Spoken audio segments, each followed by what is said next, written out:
তার নেতৃত্বে তিনি ক্ষমতায় এসেই তিনি তার প্রতিশ্রুতি বাস্তবায়ন শুরু করেছেন। তিনি ফ্যামিলি কার্ড দিচ্ছেন, তিনি ফার্মার্স কার্ড দিচ্ছেন, দিনাজপুরে খাল খনন করছেন, একটার পর একটা প্রতিশ্রুতি পালন করে যাচ্ছেন। তো সুতরাং আমি আগেও বলেছি যে তারেক রহমানের নেতৃত্বে আমরা আবার সব দিক থেকে জ্বালানির সংকট, এই সংকট আমি আগেই বলেছি এটা বাংলাদেশের জন্য নয়, এটা বাংলাদেশের নিজস্ব সংকট নয়, এটা বিএনপি এই সংকট তৈরি করেনি, এটা একটি আন্তর্জাতিক সংকট। এটা মধ্যপ্রাচ্যে যুদ্ধের কারণে এই সংকট, কিন্তু সেটাও আস্তে আস্তে কাটিয়ে উঠছে।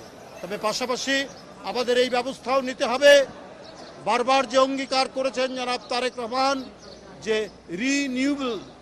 রিনিউয়েবল যে এনার্জি, সেই এনার্জির তিনি যে প্রতিশ্রুতি দিয়েছেন সেটা তিনি অবশ্যই করবেন।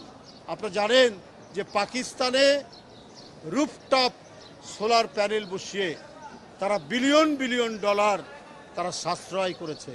এই বিলিয়ন ডলার দিয়ে যে তেল কিনতে হতো, ফুয়েল কিনতে হতো, সেটা কিনতে হয় না। এই উপমহাদেশের মধ্যে তারা একটা দৃষ্টান্ত তারা তৈরি করেছে। এই নবায়নযোগ্য যে জ্বালানি, অর্থাৎ কি বুঝলেন ভাই, অনলি যেটাই চাই।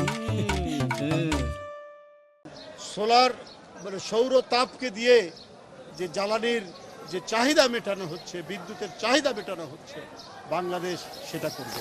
আমি সরকারের কাছে অনুরোধ করব এই রুফটপ সোলার প্যানেলে যে ট্যাক্স আছে সেই ট্যাক্স শূন্যের কাছাকাছি নিয়ে আসুন।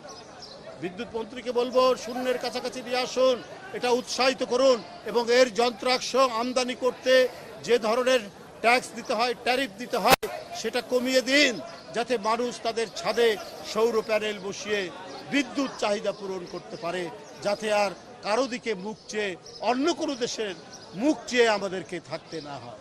বন্ধুরা আমার, সেই দিকে আমাদের দেখতে হবে। আমাদের সরকারের যারা মন্ত্রীরা আছেন তাদেরকে যদি সদা সতর্কতা থাকতে হবে।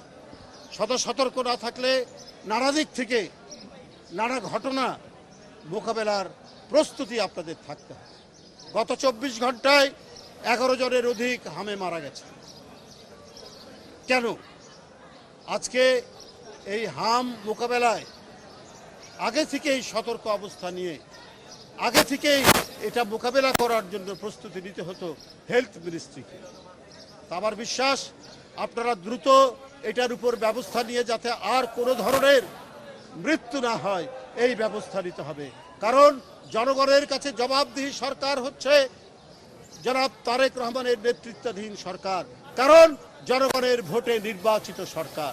তিনি দিনরাত পরিশ্রম করে তার যে প্রতিশ্রুতি পূরণ করছেন, কেউ সেই প্রতিশ্রুতি পূরণে করতে হবে, যাতে বিনা চিকিৎসায়, যাতে বিনা ওষুধে মানুষ বিপন্ন হতে না পারে, যাতে কোনো ধরনের মহামারী গ্রাস না করতে পারে আমাদের দেশকে, সেই কাজও করতে হবে এই সরকার বিভিন্ন মন্ত্রীদেরকে।